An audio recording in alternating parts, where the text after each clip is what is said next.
Nah ini teman-teman, skuad musim depan prediksinya Juventus, gila mengerikan banget. Di Maria, Vlahovic, Chiesa. Jerewetan ceking kita, nyerewetin apa aja.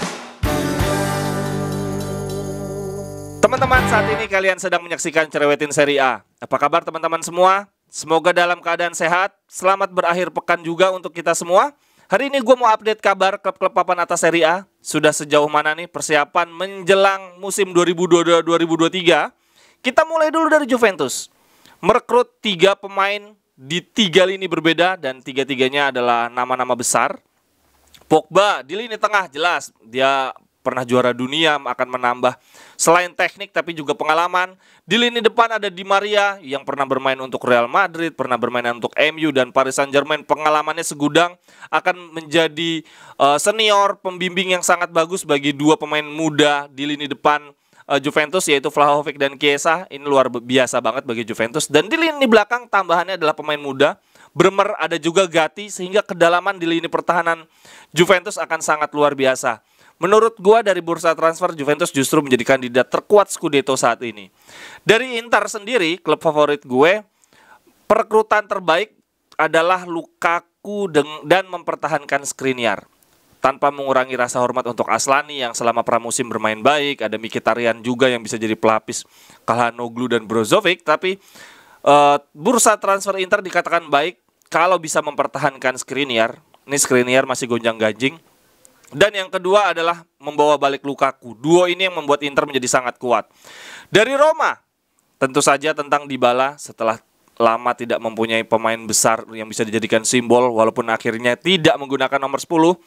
Dybala menurut gua tambahan yang sangat amat menarik bagi Juventus, bagi Roma.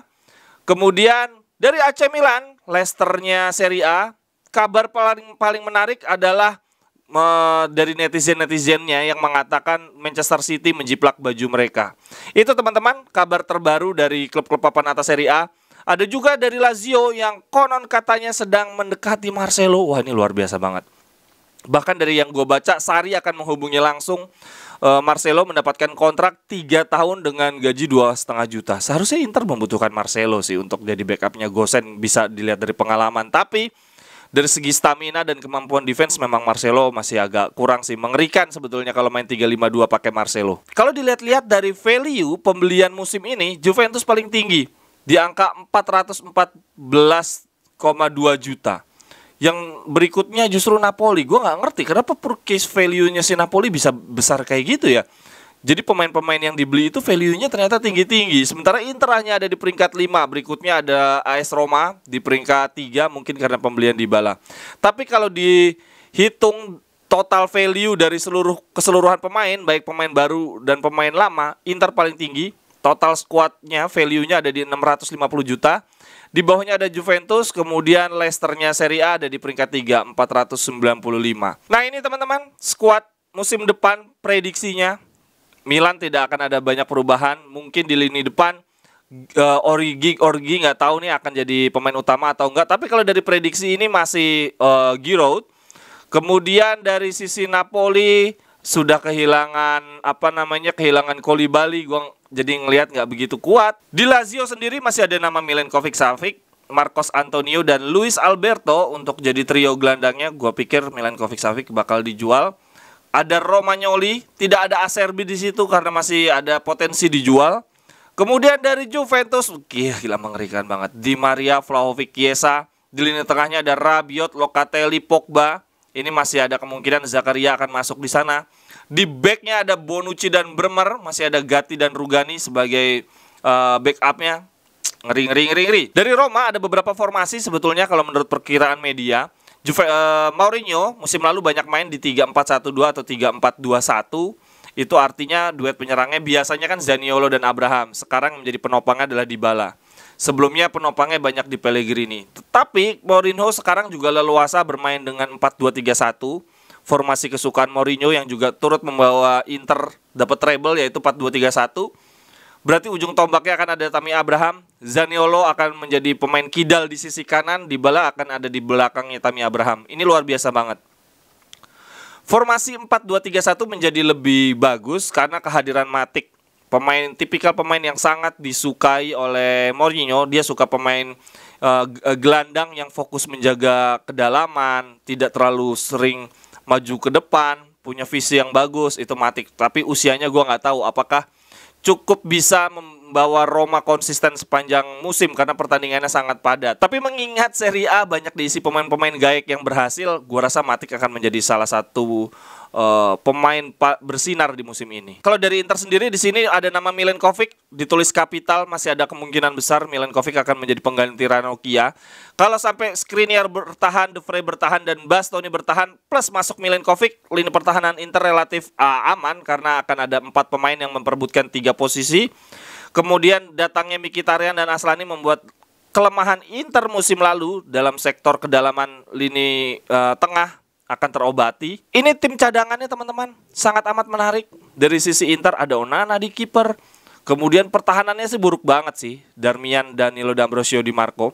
Tapi lini tengah dengan kehadiran Mkhitaryan dan di depan masih ada Dzeko, menurut gua ini kedalaman skuad yang sangat amat menarik, penuh pengalaman dan berkualitas. Kalau dari Milan sendiri, pemain kunci di tim cadangannya ada di Kier dan Pobega. Sementara di Juventus, Cuadrado akhirnya dianggap sebagai pemain cadangan setelah bertahun-tahun menjadi pilar inti. Tetapi yang menjadi menarik adalah kalau sebagai pemain inti, Cuadrado akan lebih banyak di bek kanan. Ini pemain serba bisa banget, emang jadi bek kanan bisa, jadi penyerang kanan juga bisa. Jadi Cuadrado ini dianggap kalau jadi pemain inti, dia akan lebih banyak di bek kanan karena sisi penyerang kanannya Chiesa Di Maria sulit digantikan.